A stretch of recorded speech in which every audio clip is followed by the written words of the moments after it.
I'm pissed. I am pissed for two reasons. The first reason, Mosquera wants to go to Arsenal. Now, for those of you that don't know, half of my family's from Valencia, so my second team is Valencia. When I'm in Valencia, I'll watch Valencia. I'll go to Mestalla, I love it.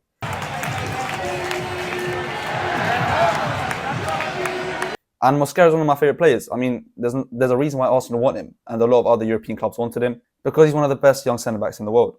So that's reason one.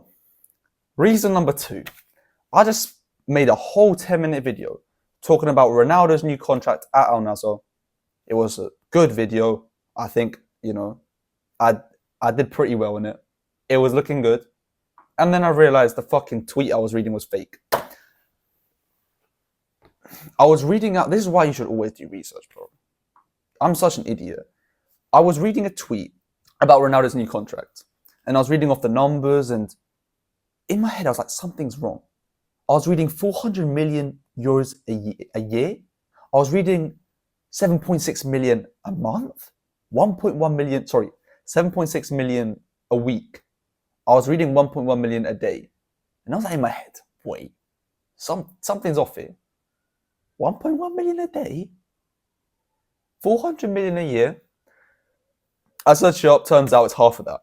But look, it's still crazy. And, there's been a lot of speculation whether Ronaldo is staying or leaving.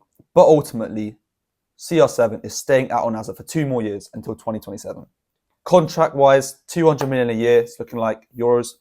Still mental. Still crazy. The guy's still going to be... The guy's well off. The guy's wealthy. I mean, I don't need to say anything. And yeah, there's a reason why he decided to stay. I don't blame him. I would too. You would too. We would stay at Al Nassr if we were offered that money. So fair play, bro. I can't be mad. But whoever wrote this tweet, you're an idiot. Why are you putting out fake numbers about another man's wage on the internet for clicks? And this guy deceived me as well. I said in the video, he's got the yellow tick, so he's probably reliable. Never trust Twitter, bro. Unless it's coming from Fabrizio Romano or David Ornstein or any of them lot, do not trust Twitter. But anyways, lesson learned. Ronaldo is staying at Al Nassr. 2027, look, Ronaldo, we all know, he's pretty much sacked off his club career. He doesn't really care about club career. He hasn't won anything at Al Nassr. He's only really staying in it, I think, to stay fit for the World Cup in 2026 and to get to the 1,000 goals mark. And he'll just sack it off by the time he gets there.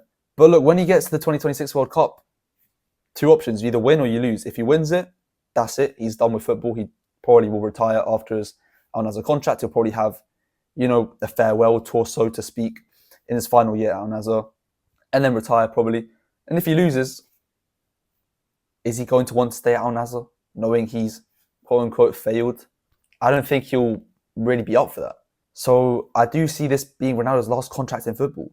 Unless he leaves Al Nassr before the contract, ends, I don't see him joining another club. I don't see him continuing to play in Saudi or going South America, come back to Europe. I just don't see it. I think he's done. I think he deserves to be done. The guy's been playing for by the time the contract's up, he's going to have been playing for almost 30 years, which is crazy. Like, is that right? I mean, he started like 2000, right? 2000, 2010, that's 10, 20. Yeah, almost 30 years. That's crazy, bro. This guy's crazy.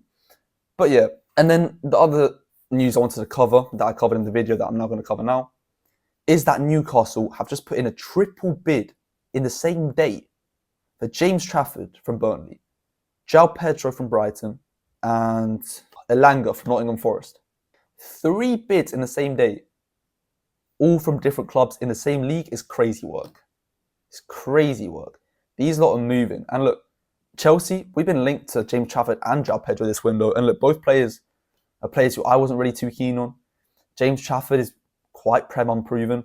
Sure, he smashed it in the Championship, but I didn't really want to trust another keeper who I knew I couldn't fully trust, because I didn't want to have another Sanchez situation. I didn't want to have another Kepa, an unproven goalkeeper, so to speak.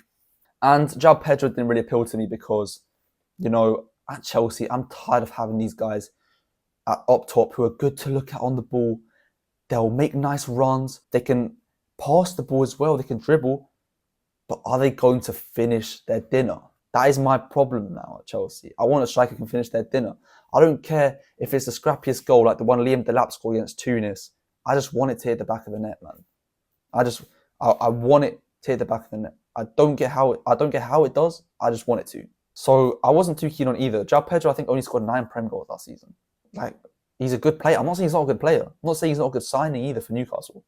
But at Chelsea, I wasn't too keen. But they are making moves. And so are Arsenal now with Mosquera.